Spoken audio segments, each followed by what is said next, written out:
So we Just haven't awful. even Just touched on your awful. drug empire. We skipped straight to we skipped straight to the horrific part of the consequences. But there had to be years and years of fun, you know.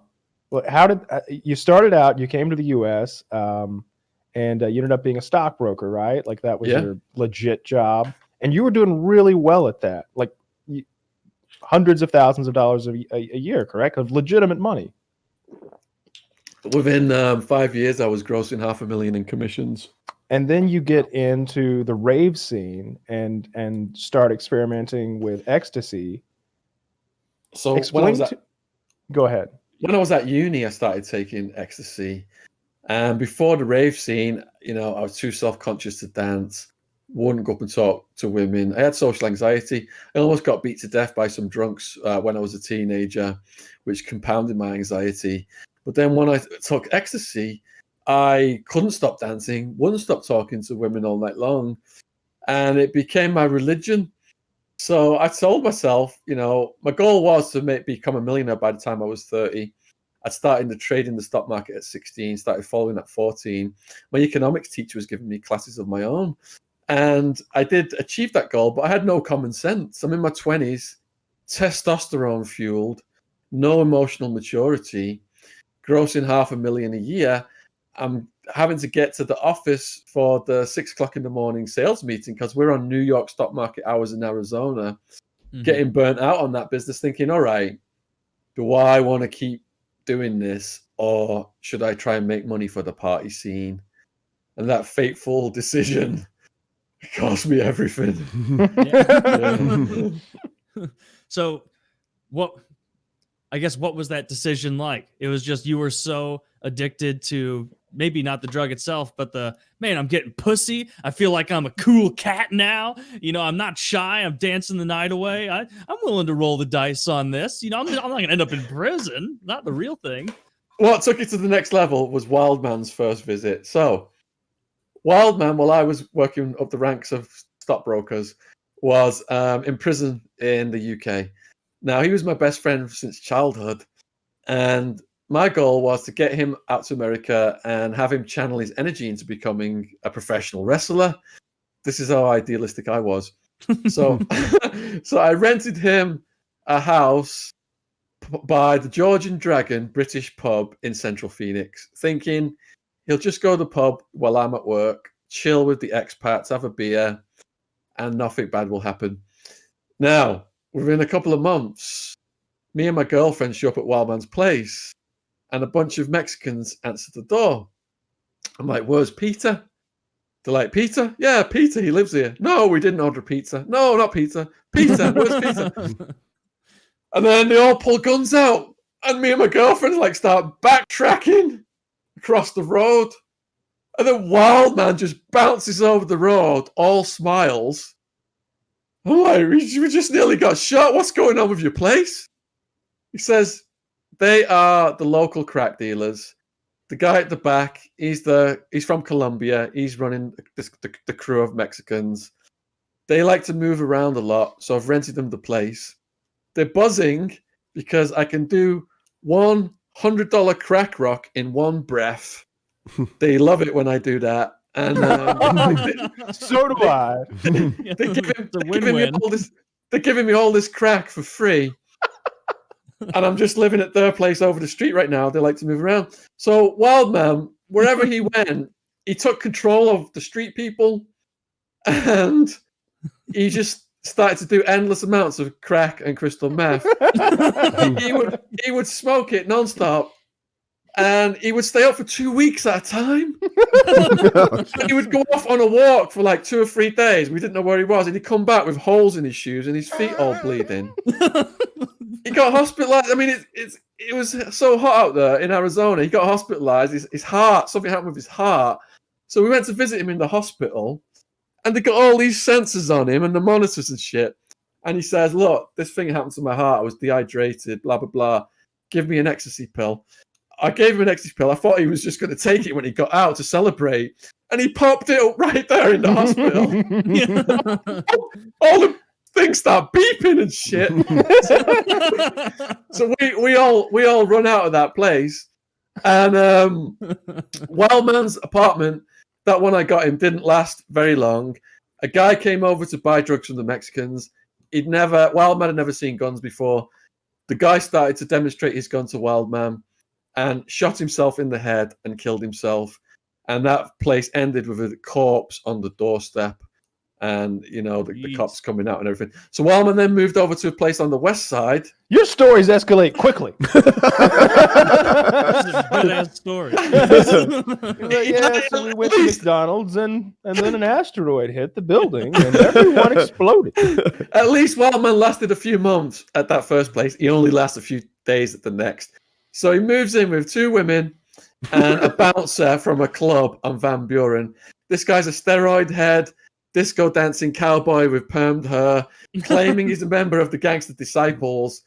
And it was the girls who had Wildman move in over there because they were behind on the rent. So I cut a check to the office. Wildman moves in. But I knew Gangster Disciple guy was going to be a problem. So within days, I get a call from the office saying that Wildman's roommate has been attacked by Wildman and he needs to move out. He's getting evicted. I said, well, how do you know Wildman's roommate has been attacked? And what proof do you have of this?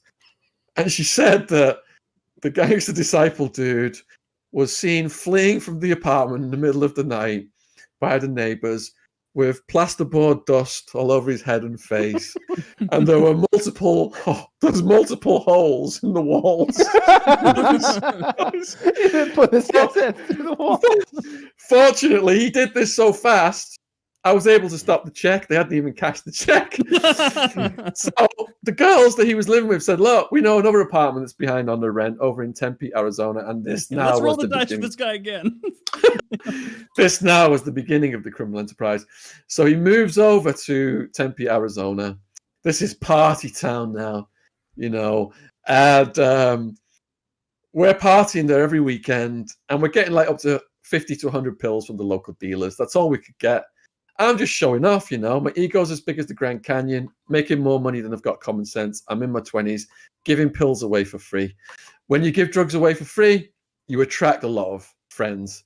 So now I'm starting to see the business potential of it. So Acid Joey, he's dead now. Most of my male friends from back then are dead now. He was found dead in his swimming pool with his clothes on. God rest his soul. So Acid Joey, he was our supplier back then, local supplier. And he found out that the local middleman was getting the pills out of LA. So I set a deal up to go out to buy 1,000 pills. Now, 2 carloads of us went out there. I've got me and Wildman in one car. I've got another huge guy called Seth. He's also dead now. And Acid Joey in that car. And we drive out there. I've got, the money to buy 1,000 pills, 10 plus K, whatever it was. But we're waiting for hours outside this guy's house in West Hollywood. Mm-hmm. And the tension's rising. Wildman's like, when he shows up, I'm just going to go in and take his fucking pills. He's kept us waiting for so long. I'm like, well, the drug deal is rapidly turning into a robbery. Okay. If you do that, how are we going to have a regular supply, man? Just chill. But if I don't come out of here in 15 minutes, then steam in. So eventually he shows up. I go in. I don't know if you've seen that movie Point Break, but they were like these. Sol was the dealer, and he had all these surfer gangster dudes straight out of Point Break in there. I'm thinking, am I going to get jacked? Are the cops watching these guys? So I'm quite nervous. I've got all this money on me. I say, all right, I've got the bills. Where's the pills? He goes in the back room. I'm thinking, is he going to come out with a gun, just take this money off me? There's nothing I can do, pretty much. He comes out with the biggest bag of pills I've ever seen in my life, like mid-species. So I say, all right, before we do this deal, is it okay if I try one? He goes, yeah, sure. So he gives me a pill and I put it in my mouth. He goes, do you want a drink with that? Chase? I said, no, I'm just going to chew it to see what it tastes like. Because over the years, I'd learned what a good pill tastes like. A good pill should be 100, 125 milligrams of MDMA and clay. So I'm chewing this pill. He's looking at me like I'm crazy because I'm just chewing a raw pill. And it tasted like the real thing. So I did the deal, left, go back to Wildman's new place in Tempe, Arizona. And within a weekend, they were gone. So that was it then. I'm thinking, right, the business experiment has succeeded. I no longer need to be a stockbroker. There's an arbitrage opportunity here. These pills are going for $25 to $30 in the clubs. That was going to be my question.